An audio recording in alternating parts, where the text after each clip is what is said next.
My name is Eleanor Harris, a 67-year-old mother who's endured enough loss to believe nothing could knock me down again. I was wrong. The day after burying my only son, I was thrown out of the very house I helped build by my own daughter-in-law. With a cold stare, she said, "This house is mine. Disappear." I used to believe family was the last place that would hold me up, a warm roof, so old age wouldn't drift. Instead, all that remained was a cold, empty space. In those days, holed up in a cheap rented room, I looked in the mirror and asked myself, is this how my life ends? But in that darkness, a door I never expected opened. My son, Michael, who died suddenly of a heart attack, left me something my daughter-in-law never saw coming. And that became the beginning of the story I'm about to tell you, a story of betrayal, justice, and a truth powerful enough to overturn every scheme of a greedy heart. So before we begin, subscribe, turn on the notifications, share this story, and leave a comment where you're listening. You'll want to stay until the very last minute, when the final truth is revealed, and the one who thought she'd won ends up losing everything. The day after my son's funeral, my daughter-in-law told me to pack my things. Grief wasn't enough. Apparently, homelessness was part of the package. I should start with the truth. I was still wearing black when the ground above Michael's grave had barely settled. My hands smelled of lilies and damp soil, and the ache in my chest was so sharp I thought it might finish me off before nightfall. I had buried my husband years ago. I had said goodbye to my parents long before that. But losing a child, there is no script for that. You don't bury a son and expect to wake up human the next morning. You wake up hollow. At the service, people whispered about how young he had been. 45 is no age for a heart to fail. They shook their heads, clutched my hands, and offered casserole dishes wrapped in foil. They also whispered something else when they thought I couldn't hear. Life insurance, mortgage. "At least Vanessa will be taken care of," one woman said, and I felt the words slice through me like a knife. I saw Vanessa then standing in her sleek black dress, her pearl earrings catching the light. She was every inch the grieving widow on display, but her eyes, oh, her eyes betrayed her. They were dry, sharp, scanning the room like she was counting heads at an auction. When our gazes met, I searched for even a flicker of shared sorrow. Instead, I saw relief. For a second, I thought grief was playing tricks on me. But no. There was a glint of release in her stare, like a rope had been cut, and she was finally free to breathe. "Michael always took care of everything," she said to a neighbor, her voice soft, almost reverent. "Now I have to be strong and move forward. Move forward." The words tasted bitter in my ears. My son had been gone less than a week, and already she was plotting chapters without him. After the last hymn, after the final handshake, I walked back into the house I had once thought of as partly mine. Not on paper, of course. The deed bore Michael's name alone. But I had given him $40,000 from my savings so he and Vanessa could buy it. He had called it a loan, had promised repayment when he could. I never pressed him. What mother would? But as I stood in their kitchen that night, I couldn't shake the feeling that my generosity had been quietly erased, like chalk washed from a board. The morning after the funeral, the house smelled faintly of roses and strong coffee. I was sitting at the table, staring at the empty chair where Michael used to read the paper, when Vanessa walked in. Her hair was already done, her lipstick flawless. She looked less like a widow and more like a woman preparing for a real estate showing. She didn't waste time on pleasantries. "You'll need to pack your things today," she said, as if she were discussing the weather. I blinked, sure I had misheard. "I beg your pardon. This house is mine now," she said calmly, pouring herself coffee into a porcelain mug I had washed 100 times. "I need space.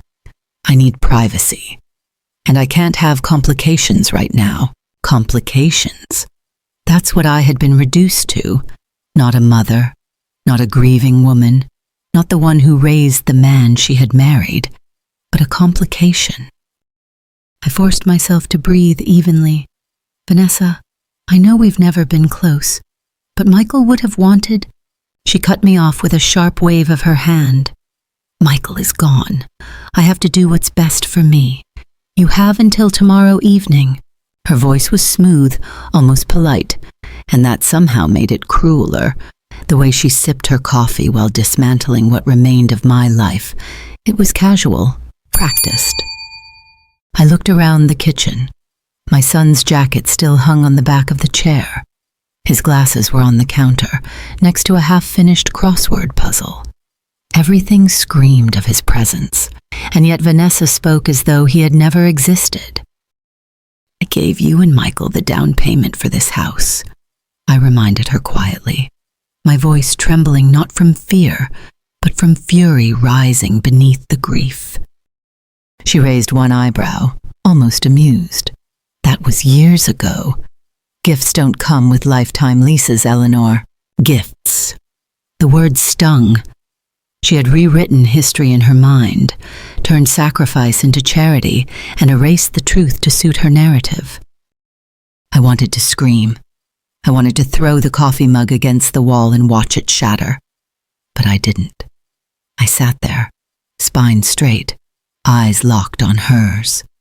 Because in that moment, I realized something important. Vanessa wasn't asking. She was daring me to resist. She wanted to see me beg, to watch me shrink into the smallness she had always imagined for me. I would not give her that satisfaction. Still, the ache in my chest grew heavier. My son was gone, and the woman he had married was casting me out like a stray. Tomorrow. She had said it with the cold precision of a deadline. Tomorrow my time would be up. As I sat in that kitchen, the air thick with the scent of roses and arrogance, I wondered if Michael had ever seen this side of her. Had he known she was capable of such cruelty? Or had she worn her mask so perfectly that only death could peel it away? Vanessa placed her empty mug in the sink and turned to me one last time. "Pack everything. I want you gone by 6. She left the room with the soft click of her heels, and the silence she left behind was louder than any shout. I sat there, staring at the clock on the wall, listening to the second hand tick away the final hours of what little security I thought I had left. She thought she had won. She thought she had buried my son and with him buried me. But what Vanessa didn't know was that the grave doesn't always hold what you expect. Sometimes it hides secrets. And sometimes those secrets are waiting to claw their way back into the light. Tomorrow, I would pack my suitcases. But what Vanessa had just set in motion was far bigger than she could imagine, and it would be her undoing, not mine. 67 years of my life fit into 4 suitcases and 2 boxes. I stood in the small room that had once belonged to my son, then to his wife, and finally, temporarily, to me. Now it was stripped bare, a shell. The walls were empty, where family photographs used to hang. Vanessa had removed most of them long ago, I realized, replacing snapshots of Michael as a boy with sterile art prints bought at discount stores. I had pretended not to notice, but deep down I had felt each one disappear, as if she were erasing me from the walls of my own child's life. I folded my dresses one by one into the suitcase. My hands shook, not from age. I was not yet that frail, but from humiliation. Do you know what it feels like to box up your own existence while someone waits downstairs, tapping her heel as if you were an overstaying guest? It is like dying a second time, only slower.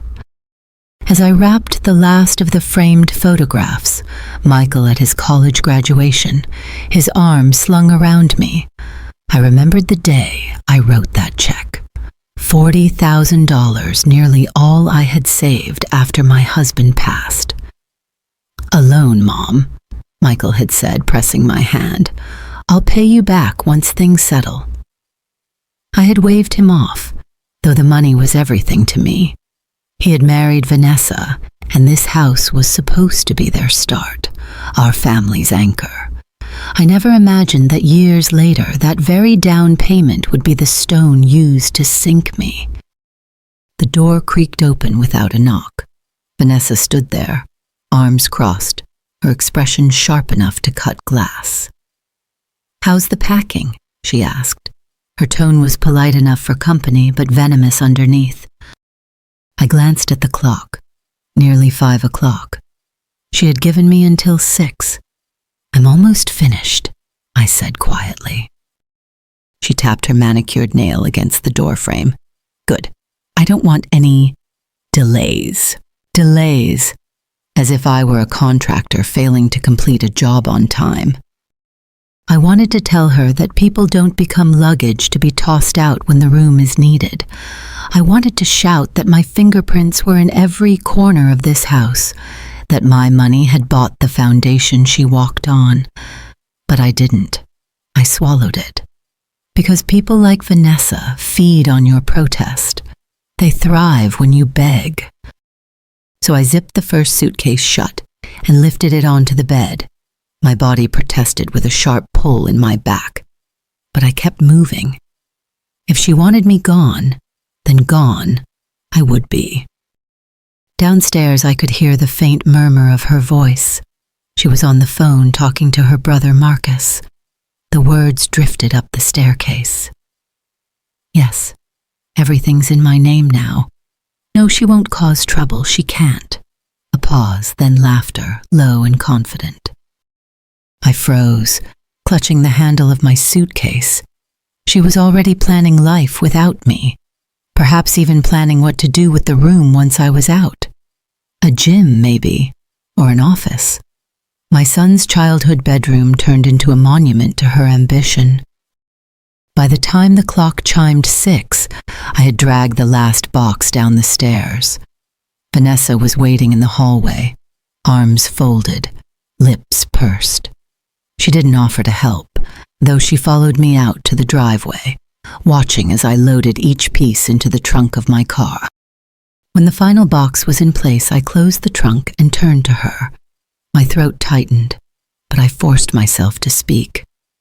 "Vanessa, I don't know what I've done to make you hate me, but I want you to remember one thing. Michael loved us both. He wouldn't have wanted this."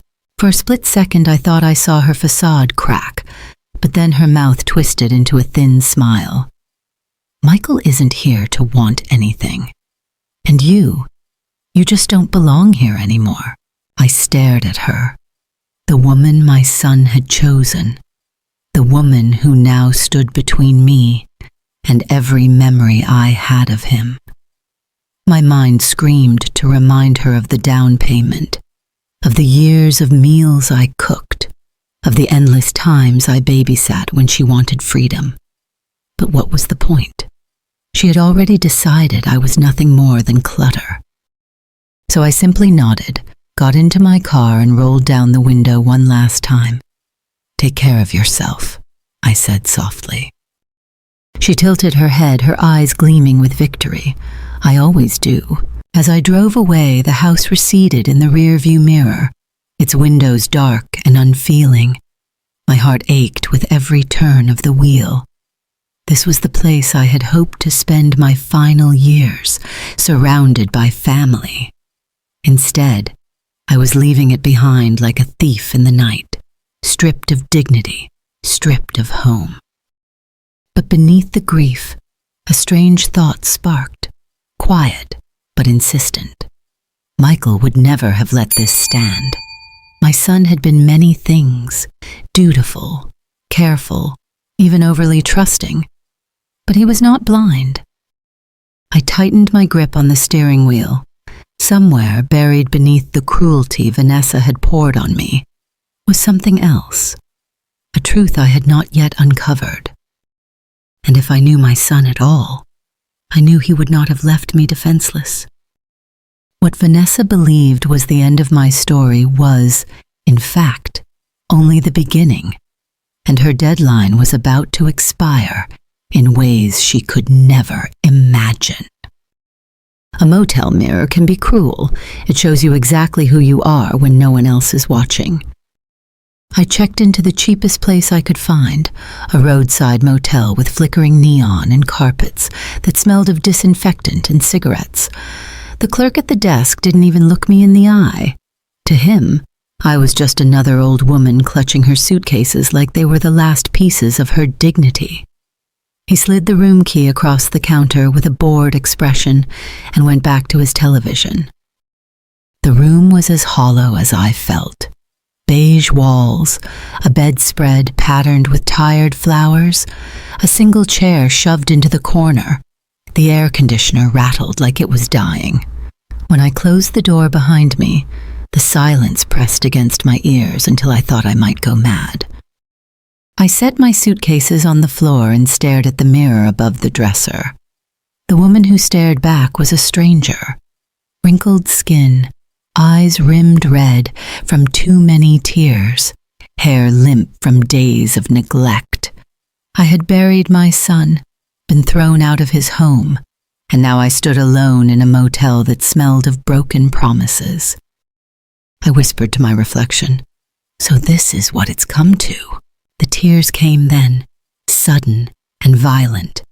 They splattered onto the bedspread as I sat down, shoulders shaking. I had lost everything in a matter of days. My child, my home, my family.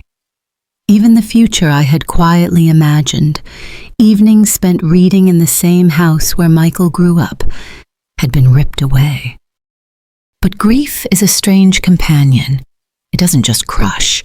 Sometimes it stirs something unexpected. As I sat there, the sobs slowly faded, and in their place, I felt a faint stirring, small but sharp, anticipation. Why? I couldn't explain it. Perhaps it was the way Vanessa had spoken, so sure of herself, so smug as she pushed me out. Perhaps it was the certainty that Michael, for all his kindness, had not been blind to the woman he married. My son had been steady, deliberate. He would not have left me adrift without some thought for what came next. I lay awake that night, the motel's buzzing light slipping through the curtains. Every creak of the air conditioner reminded me of home, the one I no longer had. But instead of despair, I felt a current running beneath my skin. Something was coming, something Vanessa wasn't expecting. The next morning, I made coffee with the small machine in the room. It tasted like bitter water, but it warmed me. I opened my notebook and began to write. Lists of expenses, the small pension I still had, the dwindling savings left after Michael's down payment. I was practical enough to know I had to face the math. Yet even as I scribbled numbers, my hand trembled with something more than fear. It was hope in disguise. Days blurred together. I walked past the front office, watching young families check in for short stays. They carried pool floaties and laughed, while I carried silence. Each evening I returned to the mirror and forced myself to look, to really look. Every night the woman staring back seemed a little less defeated. By the fifth night, I began to imagine Vanessa in her kitchen, sipping her expensive coffee, convinced she had triumphed. The image almost made me smile, because the truth about arrogance is that it blinds. And Vanessa, in her certainty, had underestimated the one thing I still possessed: time. On the 7th day, the phone rang, the motel phone sitting by the bed, its ring shrill and unexpected. I picked it up, heart pounding. "Mrs. Harris?" a calm male voice asked. "Yes, this is James Whittaker. I was your son's attorney." I sat straighter, my knuckles tightening on the receiver. "Yes, Mr. Whittaker, I remember you." His tone was steady, professional, but there was weight behind his words. "Mrs. Harris, you are required at the reading of your son's will. Next Tuesday, 2 o'clock, Morrison and Whittaker Law Offices. Your presence is not optional. It is specifically requested." For a moment, I couldn't breathe. I stared at the mirror across from the bed, and for the first time in days, the woman staring back was not entirely broken. Required. Requested. 2 words that felt like a lifeline. Michael had left me something Vanessa didn't know about. I set the receiver down slowly, my hands trembling. The mirror caught my reflection once more, and this time, I didn't see a widow who had lost everything. I saw a woman waiting for the storm to shift.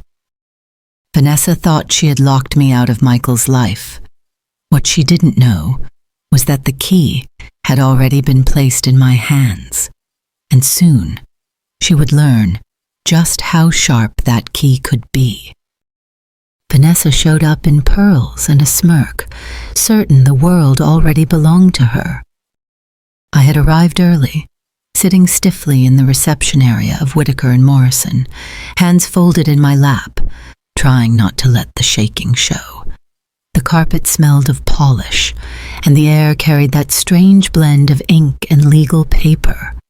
When Vanessa swept in, she was radiant in her widow's black, her pearls shining against her throat like trophies. Behind her was Marcus, her brother, the kind of man who wore his arrogance like an accessory. He glanced at me once, then leaned in to whisper something to his sister. She laughed under her breath. I lowered my eyes, let them laugh. I was not here for them. James Whittaker appeared at exactly 2 o'clock, his silver hair neatly combed, his voice as calm as the ticking clock on the wall. "Mrs. Harris, Mrs. Harris, Mr. Lane," he greeted us. "Thank you for coming." 4. In his office, the blinds were half drawn, light striping across a mahogany desk that had borne more secrets than any one man should know. We sat, Vanessa and Marcus side by side, whispering like conspirators, and me across from them, feeling very much like an intruder. James began to read. His tone was steady, practiced, and yet every word felt like a hammer falling. "To my beloved wife, Vanessa Harris," he said, and I saw her spine straighten, her eyes glinting. "I leave the family home, located at 612 Maple Lane, with all its furnishings. I also leave her the vehicles registered in my name, the balance of my retirement accounts, and the proceeds of my life insurance policy." Vanessa's lips curved into a smile. She nodded with each item, as if she herself had written the list. I saw her lean slightly toward Marcus, who scribbled notes like a man already calculating profits. Meanwhile, I kept my hands clasped, knuckles pale. I told myself I wasn't expecting anything, not the house, not the money, perhaps a keepsake, a watch, a photo album, maybe even just the quilt I had sewn for Michael when he was 12. Something to say, "You still matter to me, Mom." That would have been enough. James continued. "All remaining personal effects, jewelry, and household goods shall also go to my wife." I swallowed hard. There it was, the sweep, the erasure. For a moment I felt foolish for even showing up. I had let hope sneak into my chest, and now it was mocking me. Vanessa's smirk deepened. She turned her head just enough to let me see her triumph. Then James cleared his throat. He shifted the papers in his hand, his tone altering just slightly. There is, however, one final provision. The air in the room shifted. Vanessa stopped smiling. Marcus looked up from his notes. I felt my breath catch. James glanced at me over the rim of his glasses, then back to the page. To my mother, Eleanor Harris, he read slowly. I leave the contents of deposit box 11D at First National Bank, along with all associated documents and accounts contained therein. The words hung in the room like smoke. For a heartbeat, no one spoke. Vanessa blinked, her lips parting. What deposit box? Her voice cracked on the last word. James did not flinch. The box is listed specifically in Mr. Harris's instructions. He added this clause to his will 3 months before his passing. Her pearl-covered chest rose and fell quickly. That's ridiculous. Michael never mentioned. It was his private business, James interrupted gently, and his decision was very clear. I sat frozen, the words echoing inside me. Deposit box. Associated documents. My son had left me something secret, something Vanessa had not known existed. I almost laughed, though my throat was too tight for sound. Vanessa had strutted in, expecting the world, and now a single sentence had knocked her off balance. She leaned forward, her eyes narrowing at James. This doesn't make sense. If it's valuable, it belongs to the estate, to me. I'm his wife. James's gaze was steady, firm. It belongs to the person he designated, his mother. Her nails scraped lightly against the desk. And for once, she had no words. Marcus shifted beside her, muttering something under his breath. But I wasn't listening. My heart was pounding too loudly. Michael had left me a piece of himself after all. I rose slowly, careful not to let my knees buckle. Vanessa's glare followed me like a curse, but I no longer cared. For the first time since the funeral, I felt something bloom in my chest, not joy, not quite, something sharper, something dangerous. Anticipation. Vanessa thought she had written the ending, but Michael had left me the prologue of a story she wasn't prepared to hear, and I was just about to open the first page. My son had been planning something for 5 years and never breathed a word. The bank smelled of polished wood and faint disinfectant, the kind of place where money feels heavier than air. A manager with kind eyes led me through a series of locked doors until we reached the vault. The clinking of keys echoed off the walls, and when the metal drawer slid out with a hollow scrape, my knees nearly gave way. There it was. The secret my son had carried alone. Inside the private room, I lifted the lid. A plain envelope lay on top, my name written in Michael's careful handwriting. My breath caught. I pressed the letter to my chest before daring to open it. His voice returned to me with every stroke of ink.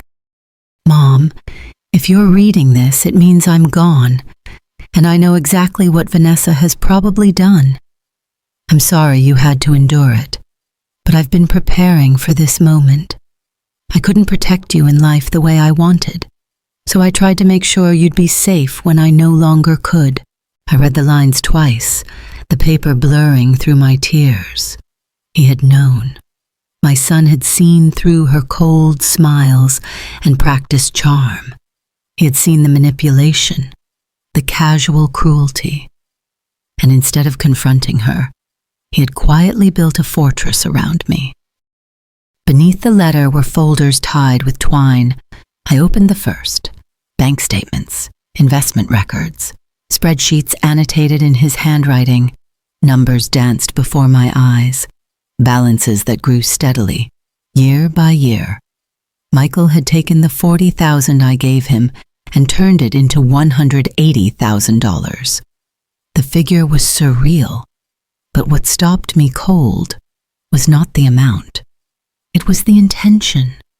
He had been planning this for half a decade, slipping money into accounts in my name, guarding it like treasure. Another folder held something darker, printed emails, screenshots of text messages, even photographs of receipts, evidence. I skimmed one, my heart thudding. Vanessa to her brother.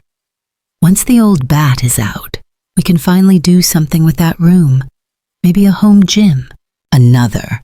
Vanessa to a friend, laughing about how gullible I was, how easy it was to make me feel like a burden. And then an email that made my skin crawl. Discussions about how to push me toward a senior home, even exploring whether they could touch my pension. I sat back in the chair, clutching the folder to my chest. Michael had documented it all, not for himself, but for me. He must have known she would show her true colors once he was gone, and he wanted me armed. The weight of the box felt different now. It wasn't just money. It was truth. It was proof. It was his last act of love. I read the rest of the letter, my hands trembling. You deserve better than the way she's treated you. Use this money to build a life where no one can make you feel unwanted again. And Mom, don't tell Vanessa yet. Let her show who she really is first. Then you'll understand why I kept this secret. I pressed the paper to my lips, closing my eyes. For the first time since the funeral, I smiled. Not with joy, but with a bitter, hard-earned satisfaction. Vanessa thought she had won. She thought she had stripped me of dignity, left me to vanish in some cheap motel. But my son, even from beyond the grave, had turned her cruelty into her trap. I packed the documents carefully back into the envelope and handed the empty box to the manager. She offered her condolences, but I barely heard. My mind was already racing. Michael had given me not only the means to survive, but the weapon to reclaim my place. When I stepped outside, the autumn sun hit my face, sharp and clear. For weeks I had walked in shadows, but now the light felt different. I wasn't powerless anymore. I carried with me my son's legacy and Vanessa's undoing. As I slid into my car, I imagined her face when she realized what Michael had done. The pearls around her neck would choke her with rage, and I would be there to watch. I folded Michael's letter one last time, his words echoing in my ears. Don't tell Vanessa yet. And I knew with a clarity that burned that her performance had only just begun, and I was holding the script she didn't know existed. Funny how the woman who threw me out suddenly remembered my favorite chicken salad. The call came just a day after I had opened Michael's hidden box. Vanessa's voice was sweet on the line, the kind of sweetness that coats a blade. Eleanor, why don't you come over for lunch tomorrow? I thought we could talk. That was rich, coming from the woman who hadn't allowed me a single conversation the day after burying my son. But I agreed. I knew exactly what she wanted. And more importantly, I knew exactly what I carried. I arrived at noon sharp, clutching a small gift bag. The house looked the same as when I had left it.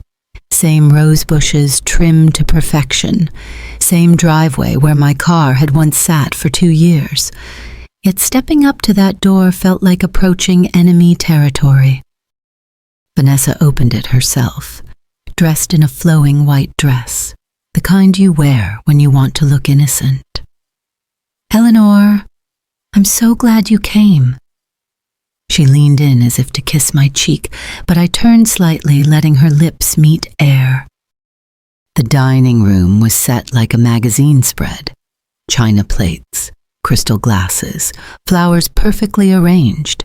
And there, in the middle of it all, was a large bowl of chicken salad. She smiled as if she had just cured cancer. I remembered it's your favorite. Of course she remembered now. Interesting how food tastes sweeter when you want something. We sat. She poured iced tea into my glass and began to chatter about the weather, the neighbors, anything but the real reason she had invited me back. I let her circle, sipping tea, watching her work herself into a pitch. Finally, she leaned forward, lowering her voice into something soft, almost confessional. Eleanor, I know things have been tense between us, but Michael would want us to support each other. We're family, after all. Family. The word was a stone in my mouth. I remembered her laugh at the funeral, telling her sister I was no longer her problem, but I simply nodded. Yes, family is important. Her eyes lit with false relief. Exactly. Which is why I think we should talk about what Michael left you. There it was. The heart of the performance. I set down my fork. What makes you think there was anything valuable in that box? Her smile faltered for a split second. Well, Michael was always private about finances. He must have had a reason to keep something separate. I tilted my head, studying her. Separate is an interesting word. You mean secret. She laughed lightly, waving her hand as though brushing away dust. Oh, you know what I mean. Men and their money. I let the silence stretch, just long enough to make her shift in her seat. Then I reached into the gift bag I had brought and slid a small, wrapped package across the table. She tore the paper eagerly, revealing a framed photograph of Michael on his college graduation day. Her expression softened for a heartbeat. Oh, this is lovely. Yes, I said, my tone even. I thought you should have it. You were such a devoted wife, after all. The word devoted landed sharp. She blinked, unsure if I had meant it as praise or accusation. Her mask slipped for just an instant, and in that crack, I saw the panic waiting underneath. She set the frame down, too carefully, as if afraid to break it. Eleanor, let's stop playing games. What did you find in that box? I smiled faintly, reaching for my purse. Documents, I said lightly. Very interesting reading material. What kind of documents? Oh, you know, investment records, statements, and a few printed messages. Her face went pale. Messages? I pulled out my phone and tapped the screen until the image appeared. Sliding it across the table, I turned it toward her. It was a screenshot. Her words plain as day. Can't wait till that old bat finally moves out. Then we can turn her room into the home gym I've always wanted. Her hand shot out for the phone, but I withdrew it before she could touch it. The room went silent. The crystal glasses gleamed. The flowers smelled suddenly sharp, like something dying in water. I leaned back in my chair, eyes steady on hers. Funny, isn't it? The things people say when they think no one will ever see them again. Mott's Co. Vanessa's lips parted. Her face drained of color. And I knew. The performance was over. The curtain had lifted, and the real play was about to begin. There's nothing quite like watching someone realize their mask has slipped for good. Vanessa sat across from me, her fingers curled tight around the edge of the table. For the first time since Michael's funeral, she wasn't smiling, wasn't performing. She was cornered and she knew it. I placed my phone back in my purse, slowly, deliberately, as though I had all the time in the world. Her eyes followed the motion like a predator, sensing its prey slip away. You can't prove anything, she hissed finally, her voice trembling at the edges. Oh, Vanessa, I said, leaning forward just enough to let my words sting. I don't need to prove anything. You've already done that yourself. I reached into the envelope I had brought with me, Michael's careful archive, and laid the first sheet on the table. An email between her and Marcus, laughing about how I barely contribute to the household, while Michael's salary quietly covered every bill.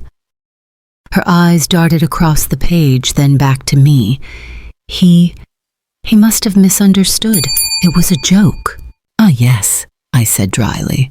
The kind of joke that repeats for years in different forms, to different people. I slid another page forward, a screenshot of a text to her sister. If she stays much longer, I swear I'll find a way to push her into assisted living. She's dead weight. Vanessa flinched as though struck. You had plans, didn't you?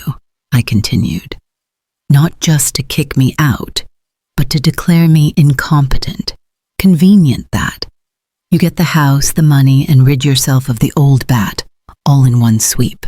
Her mask cracked further, the sweetness dissolving. You don't understand the pressure I was under. Do you know what it's like to live up to everyone's expectations, to maintain appearances? I laughed, the sound sharp and humorless. Appearances?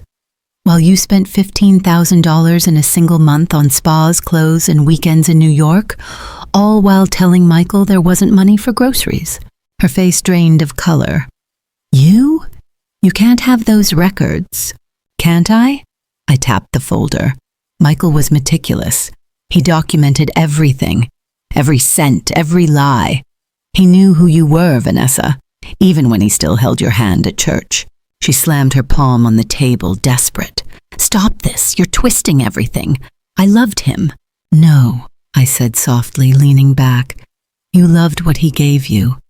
And when he was gone, you thought you could erase me too. But you forgot one thing. Michael was my kazopin, and he never forgot who protected him before you arrived. Her bravado collapsed then. The anger melted into something more pitiful. Her voice dropped, fragile. Please, Eleanor, don't do this. We can work something out. We're both grieving. I made mistakes. I was scared. Let's start over. I studied her face. The woman who had once sneered at me in the kitchen now looked like a cornered animal, stripped of the comfort of her illusions. There was a kind of poetic symmetry in it. You're asking me for mercy, I said, after you threw me out onto the street less than 24 hours after burying my son. Tears pooled in her eyes, smudging the careful lines of her makeup. I didn't mean it. I wasn't thinking clearly. Oh, but you were, I replied, my voice calm, almost tender. That's what makes it worse. You thought it through. You planned. You laughed about it. And Michael knew. He knew, Vanessa, that's why he left me this. I pulled out my phone again, tapping the screen until the bank account balance appeared. I turned it toward her, letting the numbers glow between us.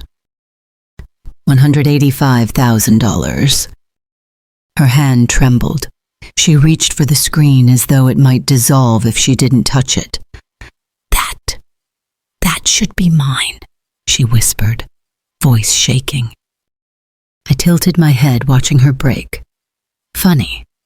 That's exactly what you said about this house, about Michael, about everything. Always yours, never mine. But this, Vanessa. I tapped the screen. This was never yours to begin with. She sat frozen, her pearls catching the light as her world tilted beneath her feet. And I knew this was only the first crack. The collapse was yet to come. Sometimes the best revenge is silence, silence backed by a bank account. I rose from the dining table slowly, not rushing, not looking back. Vanessa sat hunched over, her pearls crooked, her carefully powdered face streaked with tears that didn't soften her, but stripped her bare. For once, she had no clever line, no icy dismissal, only silence, and mine was louder. The house around us felt heavy with her performance, all that polished wood and expensive china, suddenly exposed as props. For years she had acted as if possessions proved her worth, but that afternoon every object seemed to mock her. I gathered my purse, slipped Michael's folder under my arm, and walked to the door. She whispered something as I reached the threshold. Maybe it was wait, maybe it was please, but I didn't pause to hear it clearly. I had given her enough of my life already. Outside, the air hit me sharp and cold, sunlight spilling across the driveway. For the first time in weeks, I lifted my face to it. The roses lining the path smelled sweet, though they were the same roses I had trimmed when I lived here. Somehow the world looked brighter now, as if the weight of her cruelty had kept me in shadow. I walked to my car, the gravel crunching under my shoes, each step a punctuation mark. I could feel her watching me from inside, through the tall windows she had once used to peer down at me with disdain. Now she was trapped behind the glass, a queen in her crumbling castle. Sliding into the driver's seat, I let the leather warm beneath me before turning the key. My hands didn't shake anymore. I had Michael's letter tucked in my bag, his handwriting still etched in my memory. You deserve so much better. Build a life where no one can make you feel unwanted again. I drove away slowly, not because I hesitated, but because I wanted her to have time to see me leaving on my own terms. No suitcase dragged down the stairs, no deadline hovering over my shoulder. Just me, steady and unhurried, carrying with me everything she could never touch. Michael's love, his foresight, and the truth. Behind me, Vanessa sat in her mansion, drowning in assets but starved of dignity. She had the house, yes. She had the cars, the insurance, the retirement accounts. On paper, she was rich. But paper burns quickly. Character does not. I imagined her pacing through the rooms at night, haunted not by me but by the knowledge that Michael had seen through her, that the man she believed she controlled had chosen, in the end, to shield his mother instead of his wife. That thought would eat at her more than any absence of money. At the next stoplight, I glanced at my reflection in the rearview mirror. The woman staring back looked older than the one I remembered, but steadier too. Grief had carved lines into my face, yes, but it had also sharpened me. I whispered into the quiet car, "You kept your promise, Michael," because he had. Even in death, he had made sure I was safe. He had given me more than an inheritance. He had given me proof that I was never invisible, never disposable. My son had carried me in his thoughts, quietly, secretly, with every deposit and every printed message.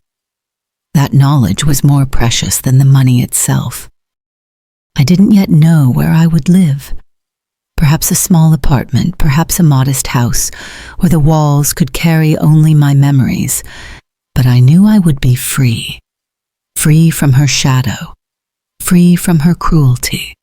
Free from the humiliation of being treated as excess baggage. The silence in the car felt rich, almost golden. It was mine. It was peace. As the road opened up before me, I laughed softly to myself, not a cruel laugh, but one laced with irony. The kind of laugh that comes when you realize the scales have balanced in ways no one expected. In the end, Vanessa got what she always wanted: the house, the title, the appearance of winning. But the truth is, she inherited only walls and windows. I inherited something greater. And truth, unlike property, doesn't crumble when the lights go out. Mott's Co. In the end, Vanessa inherited the house, but I inherited the truth. And that, my dear, is the only legacy that lasts. If this story touched your heart, make sure to like, share, and subscribe. Every click helps us bring more powerful stories of empathy, justice, and silent strength to life. Your support is what fuels this journey. Let's keep standing together and rising higher one story at a time. Stay safe and inspired.